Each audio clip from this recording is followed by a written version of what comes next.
সুপ্রিয় দর্শক, বাংলা নাটকের জনপ্রিয়তা দিন দিন বেড়েই চলেছে। সেই সাথে বাড়ছে নাটকে অভিনয় করা অভিনেতা অভিনেত্রী।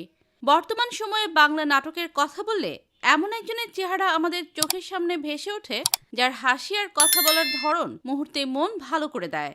হ্যাঁ, আমরা কথা বলছি সবার প্রিয় অভিনেতা নির্জন নাহুলকে নিয়ে। খুব অল্প সময়ে নিজের অভিনয়ের জাদু দিয়ে তিনি জয় করে নিয়েছেন লাখো মানুষের হৃদয়। কিন্তু এই সাফল্যের পেছনের গল্পটা কি এতটাই সহজ ছিল?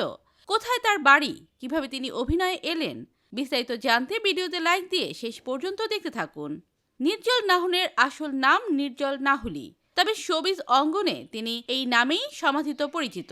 তার জন্ম ও বেড়ে ওঠা বাংলাদেশের উত্তরাঞ্চলের জেলা রংপুরে, আর তাই তার কথার মাঝে উত্তরাঞ্চলের সেই মিষ্টি টান খুঁজে পাওয়া যায়, যা দর্শকদের কাছে তাকে আরো আপন করে তুলেছে। মধ্যবিত্ত পরিবারের এই ছেলেটি ছোটবেলা থেকেই ছিলেন আর 10টা সাধারণ ছেলের মতোই চঞ্চল আর সৃজনশীল। অভিনয়ের পাশাপাশি পড়াশোনাতেও নির্জন নাহুল যথেষ্ট মেধাবী। তিনি তার মাধ্যমিক ও উচ্চ মাধ্যমিক শেষ করেছেন নিজের এলাকা থেকেই।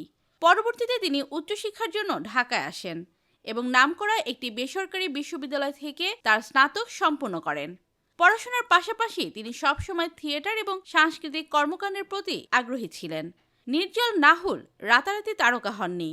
তার ক্যারিয়ারের শুরুটা হয়েছিল ছোট ছোট চরিত্র আর ইউটিউব ভিত্তিক নাটক দিয়ে। তবে তার ভাগ্যের চাকা ঘুরে যায় যখন তিনি বিশিষ্ট পরিচালক এবং বড় তারকাদের সাথে কাজ করার সুযোগ পান। তার জনপ্রিয় হওয়ার প্রধান কারণ হলো তার ন্যাচারাল অ্যাক্টিং। তিনি যখন পর্দায় কথা বলেন, মনেই হয় না তিনি অভিনয় করছেন। বিশেষ করে জোবান, তৌসিফ এবং অপূর্বদের মতো তারকাদের সঙ্গে পার্শ্ব চরিত্রে অভিনয় করেও তিনি নিজের আলাদা একটি পরিচয় তৈরি করতে সক্ষম হয়েছেন। তার কমেডি টাইমিং এবং সাধারণ মানুষের জীবনের গল্পগুলো ফুটিয়ে তোলার ক্ষমতা তাকে আজ এই অবস্থানে নিয়ে এসেছে। বাস্তব জীবনে নির্জল নাহুল